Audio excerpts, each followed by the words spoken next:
Hi everybody. I am going to do a video for you guys today about how to access your daily plan in the OLS and how to see your list of your courses that need to be completed for each day.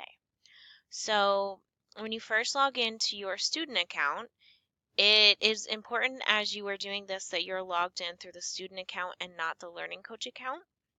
You will see a series of classes listed under lesson shortcuts. Prior to being able to start any of these courses, you need to complete a course called Online Learning K-8. This is a series of 4 separate courses that will help you to become more familiar with the online OLS setting, and it will kind of just walk through how it looks when you're taking classes and things like that. So in your lesson shortcuts, you'll see this Online Learning K-8, and that is the first thing that you need to do. The 4 separate lessons are called Welcome to Your Online School, Tour Your Online School, How to Be Successful, and Tips and Tricks. So it's important to complete all 4 of these so you will have access to all of your classes in the OLS.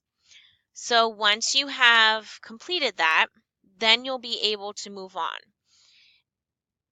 The way to do that is you click up here under the plan button, then you can go down to daily plan. The daily plan is listed right here, and it shows you all of the lessons that need to be completed for the day. Now don't get scared about how many lessons are listed here. This is just a demo account that could be used for any state in the K-12 that K-12 works with. So there's a lot of different things here, but this is not what it would normally look like. Normally you'd have 5 or 6 classes listed here. And you'll know that you have finished with the classes when you'll have a green check and it'll say that the lesson is completed when you have mastered the lesson. Now this is one way to look at the view in the daily plan. It will also show you your Class Connect sessions. This is where you would log in live and meet with your teacher. They'll have a certain time here that you are supposed to be logging in. I personally like to look at the weekly view better than the daily view because it helps me to get the bigger picture of everything that is going on for that week. I can see all of the math lessons that I have to do and all of my vocabulary and composition and things like that. So for me, as to look at the bigger picture, I think this is easier. However, you can look at the daily or the weekly plan.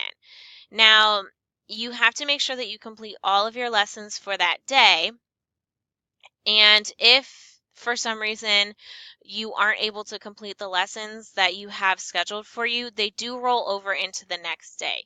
So if you have something going on for one day of the week and they have to roll into the next day, that's okay. You then would complete those lessons in the next day.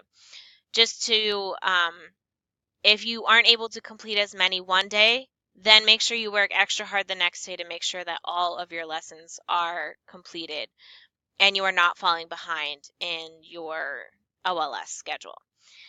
Now, your specific grade and your specific teacher will tell you how many lessons of each subject that you should be completing each week. Generally, for math and for language arts, you should be completing 5 lessons for each week for those 2, and then it gets a little more specific for each grade for history and for your specials. So it depends on what grade you're in. And just as an overview, before completing any classes in the OLS, you need to complete the Online Learning K-8. This will allow you to have access to the rest of your classes. And there's 4 separate classes in the Online Learning K-8 that need to be completed. Then you can click up at the top and you can click Plan. And then you can have access to your daily plan and your weekly plan, and you can see all the lessons that need to be completed for you for each day. Thank you guys for watching. Let us know if you have any questions.